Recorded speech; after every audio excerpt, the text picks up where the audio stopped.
Getting our ducks in a row forces us to face and deal with a series of really uncomfortable issues. And having conversations about taking over the management of someone else's end-of-life health care and or finances, or talking about who you want to manage yours is not fun or easy. But it could help your family avoid having emotional meltdowns in hospital corridors and contentious, expensive legal battles over issues like tube feeding and life support, not to mention fights over who gets the house, the business, dad's tools, or grandma's wedding ring. So if you think you may have to manage someone else's affair, or if it's even possible that eventually someone may need to manage yours, it will be a lot less stressful for everyone involved, including you, your children, siblings, and anyone else who might have an opinion or an interest in these issues if you get your ducks in a row before something happens and you find yourself in the middle of a crisis. So let's just acknowledge that sharing information about your money, your property, your home, and the eventual loss of your independence is not comfortable. Let's also acknowledge that none of us are willing to surrender our control a minute before we have to.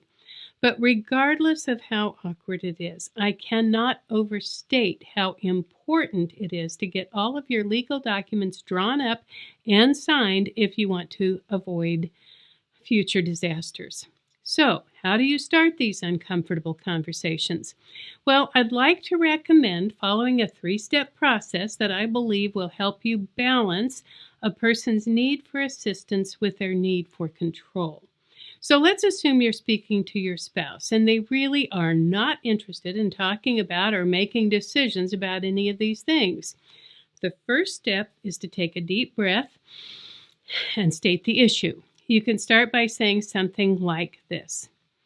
I'm concerned that there may come a time when we will need help managing our affairs, and it would make me feel a lot more comfortable if someone we trusted knew exactly what we wanted if either of us were suddenly in a position where we couldn't care for ourselves or each other. So that's step 1. The second step is to ask for permission. When you need to have a potentially sensitive or uncomfortable conversation, ask for permission to have it before you start bombarding him with information or questions. For instance, after you've stated the issue, you could say something like, I would like to set a time for us to sit down and talk to, and here you fill in the blank. This could be your children, a close relative, a trusted friend, or ideally your attorney if you need to get your end-of-life documents in order. Then ask for permission to arrange that meeting by saying something like this. Would that be okay with you? And if they say yes, say great, and then go ahead and make the appointment. Now, if they ask, well, what do you want to tell them? Or why do they need to know our business? This is when you take the third step, which starts with, again, stating the issue and then following up with an open-ended question. And that is a question that cannot be answered with a yes or a no. For example, you could say this. I'm absolutely certain that our kids would want to know what to do if something happened to either one of us and we couldn't manage our health care or finances. And I think it's likely that some of them might disagree, and I really don't want them fighting over us or over our stuff. So I'd like to meet with someone who can help us get all of our wishes written down and recorded. Now, here comes the open-ended question. So you ask, who do you think could help us get all of our wishes in writing so the kids won't have to guess or argue about how we want our things handled? Asking the question this way allows the other person to feel like their opinion matters and that they are part of the decision-making process. No one likes to be told what to do, and none of us want to give up our power. So if you can avoid giving orders and telling others what they have to do, they might be more agreeable to whatever you are proposing. Now, here are a couple of other things to consider. If you are dealing with elderly parents rather than a spouse, bear in mind that they might not want to tell you everything. They may be afraid that they do not have enough financial resources to carry them through an extended stay in a long-term care community. They may not want to tell you that they made some bad investments, or perhaps they loaned some money to one of your siblings who will never pay it back. Conversely, there are people who have a lot of money and they may be afraid that some of their children could become less ambitious about providing for their own futures if they know they stand to inherit a significant sum of money.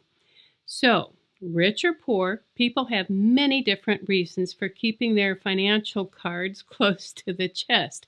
Whatever their situation, they may be more comfortable talking with a professional than speaking with you. So if you know they need to get their end-of-life documents executed or updated, offer to drive them to the attorney's office and tell them that you will wait in the lobby or in the car until they are finished. And this is really important. If you are caring for someone who has Alzheimer's or another dementia-related disease, it is imperative that you get these documents in place while that person still has the capacity to know what they are signing. If they lose that capacity before they have these things in place, you might have to go through the courts and get appointed as their conservator and or guardian.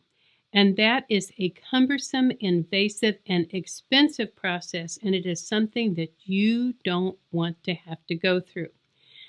Based on my own experience of serving as the executor for my parents' estate and the personal representative for my Aunt Jean's estate, I guarantee you that nothing ever just works out. It will be up to you to get your end-of-life documents executed.